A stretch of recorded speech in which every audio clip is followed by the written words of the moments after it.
L'édito politique sur Europe 1. Bonjour Nicolas Bétou. Bonjour Dimitri. Directeur du journal L'Opinion. Yannick Jadot est donc sorti vainqueur de la primaire des écologistes. C'est lui qui représentera son camp à l'élection présidentielle, mais ça n'est pas passé loin. 51,03% des voix, c'est ric-rac. Cette primaire écolo qui s'était si bien déroulée jusqu'à présent a bien failli partir en vrille.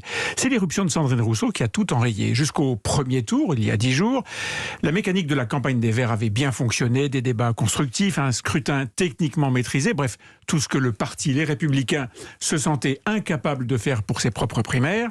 Sauf qu'à l'issue du premier tour, on a compris que l'extrême gauche s'était massivement mobilisée et avec elle tout ce qui compte parmi les associations de combat pour le féminisme, le wokisme et autres rébellions contre la société. Les Verts anti-croissance revenaient sur le devant de la scène avec leur étrange fascination pour l'autodestruction, eux qui, c'est paradoxal, veulent tant sauver la planète de l'autodestruction. Bon, il se trouve que Sandrine Rousseau a perdu. Mais oui, mais avec ses 49% de voix, elle est la preuve politique que les Verts sont très profondément divisés entre les réalistes, ceux qui prônent une écologie de gouvernement, c'est Yannick Jadot, et ceux qui, comme elle, veulent déconstruire la société et provoquer la rupture. Et tout le problème va être maintenant, pour le vainqueur, de bâtir l'unité derrière lui, sur un programme de gouvernement qui ne soit pas le mixte abattardi de deux projets politiques antagonistes. S'il y parvient, s'il conserve un axe raisonnable ou disons réaliste, alors il pourrait durablement perturber le jeu de la campagne présidentielle. Depuis quelques jours, on voyait monter la rumeur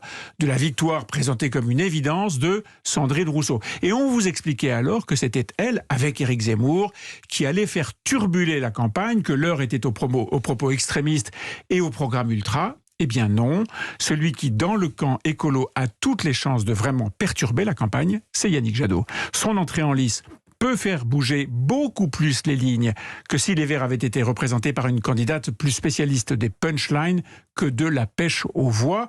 Le défi de Yannick Jadot, désormais, c'est rafler la mise dans le camp social-démocrate. Ah oui, son objectif, c'est vraiment de mordre sur l'électorat socialiste. C'est donc une mauvaise nouvelle pour Anne Hidalgo. Une de plus, oui. La candidate socialiste a tout raté depuis son entrée en campagne. Sa proposition de doublement du salaire des profs a fait flop. Son idée lumineuse de réduire la vitesse sur les autoroutes lui a assuré une bonne dose d'impopularité en province, là où, au contraire, la Parisienne avait tout à construire. Elle avait lancé sa campagne en misant tout sur l'écologie et en passant même sous silence son appartenance au PS.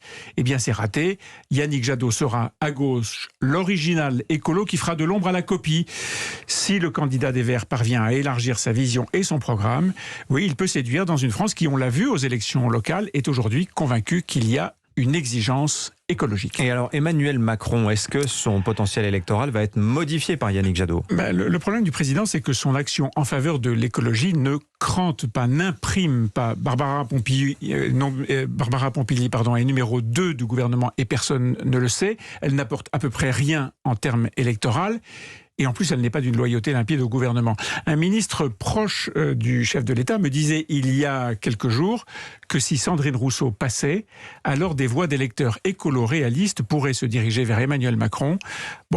Avec Yannick Jadot, ce sera plus difficile. Voilà, le candidat des Verts qui est à la une de votre journal L'Opinion, sous-titré « La victoire en souffrant ».